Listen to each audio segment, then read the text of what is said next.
The NFL is a results-based league, and there are 32 NFL franchises across the league. And through 2 games, only 6 franchises remain a perfect 2-0. All is good for those said teams at the moment, but all is not good for a couple of NFL franchises. There are a few teams right now that desperately need a win in the worst way, as things have not gone their way in the first few games, and that's putting it kindly. This is more than just picking an 0-2 team here and saying, well shucks, they need to win. It's a complicated situation in some cases because of the front office situation that could eventually lead to firings and big name players being moved before or directly after season's end. And with that preface out of the way, let's begin. And we are starting today's video with a team that is winless, but is surprisingly not 0-2, and that team is the Indianapolis Colts. They made a trade this offseason to acquire now former Falcons quarterback Matt Ryan, and through 2 games, the Colts have looked not good, but bad. The Colts brought Matt Ryan in to be better than what Carson Wentz was in 2021, and while Wentz statistics are not bad from last year, the actual tape is another thing, and Colts fans would be the first to acknowledge that. But Ryan in 2022 has been a downgrade from Carson, as through 2 games, he has the lowest completion percentage in any season since 2009 when Ryan was 24 years old, the lowest QBR of his career, a staggering 1-4 TD to INT ratio, and worst of all for Colts fans, no wins.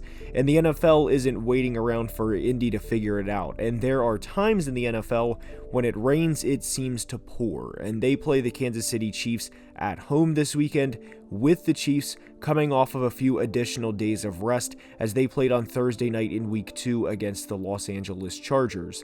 Now, to be fair to Ryan, the Colts' top 2 receivers were out against the Jags in Week 2, and his leading receiver was Ashton Doolin, a player who had 21 career receptions prior to the Week 2 matchup.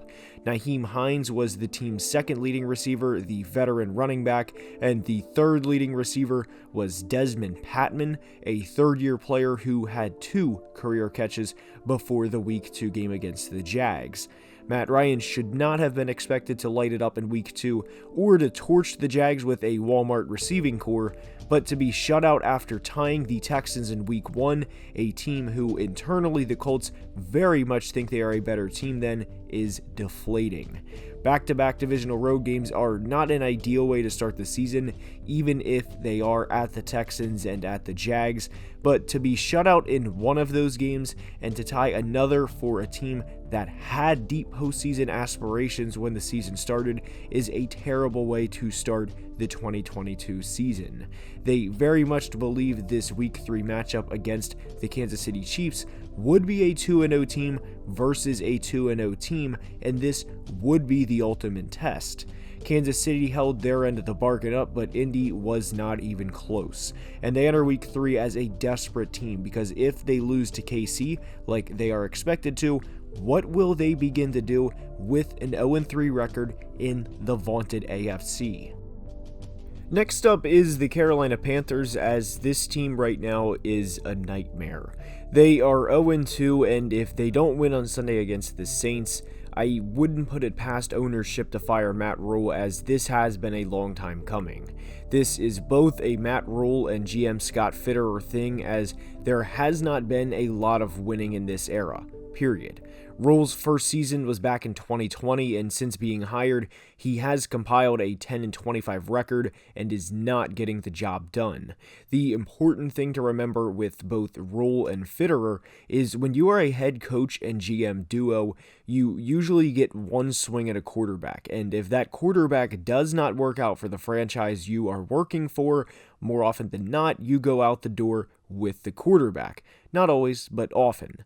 And the Panthers made a trade in the 2021 offseason to acquire Sam Darnold, and that predictably did not work out, and they gave up a ton of draft capital in the process.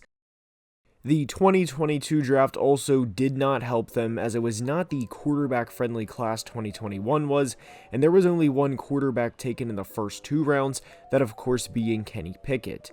Desperate times called for desperate measures, and they traded for Baker Mayfield, and that too has not worked out through the first 2 games.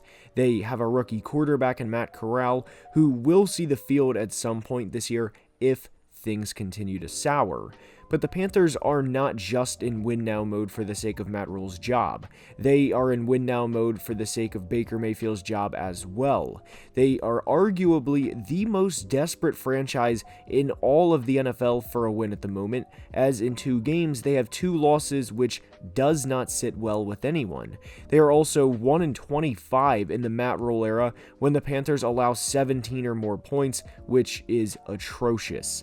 They are 0-2 this year to teams led by quarterbacks in Jacoby Brissett and Daniel Jones, and sure, the Browns have a good roster outside the quarterback position, but the Giants game was one they needed on the road that they simply did not get. A lot of the time, the media tries to make it a Baker Mayfield versus the team type thing, but Baker has not been good this year, and through 2 games, has a passer rating of just 84.6, which ranks 25th in the NFL. His completion percentage of 53.6% is terrible, and it ranks above only Justin Fields and Trey Lance, and what is particularly concerning for Baker is his accuracy in a part of the field where, in theory, he should be very accurate.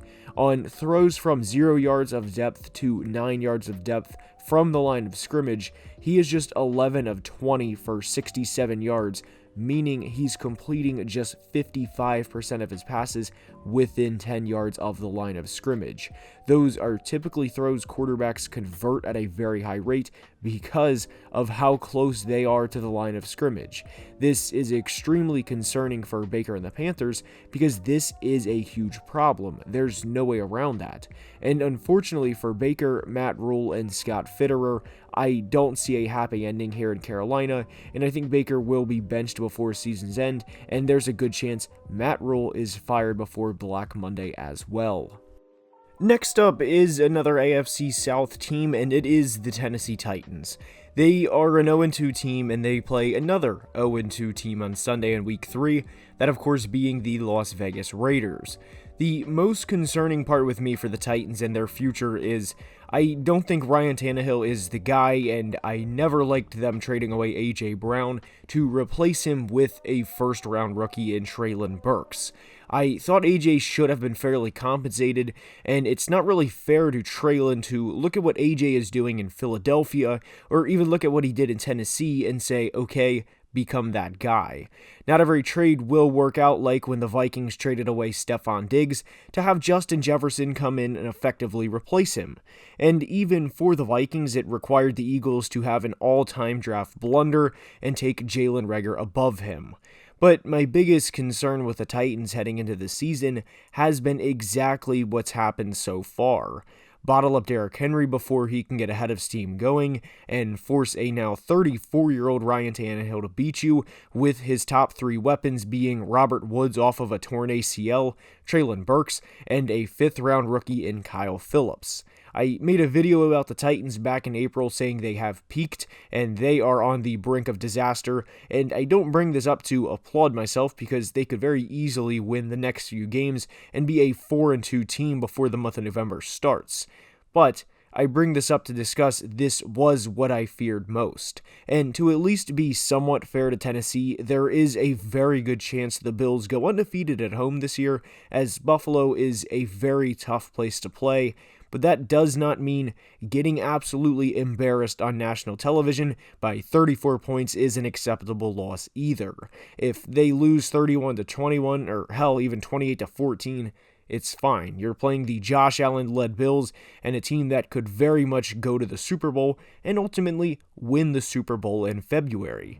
But to be an 0-2 team with one of those losses occurring at home to the Daniel Jones-led Giants is bad. There's no way around that.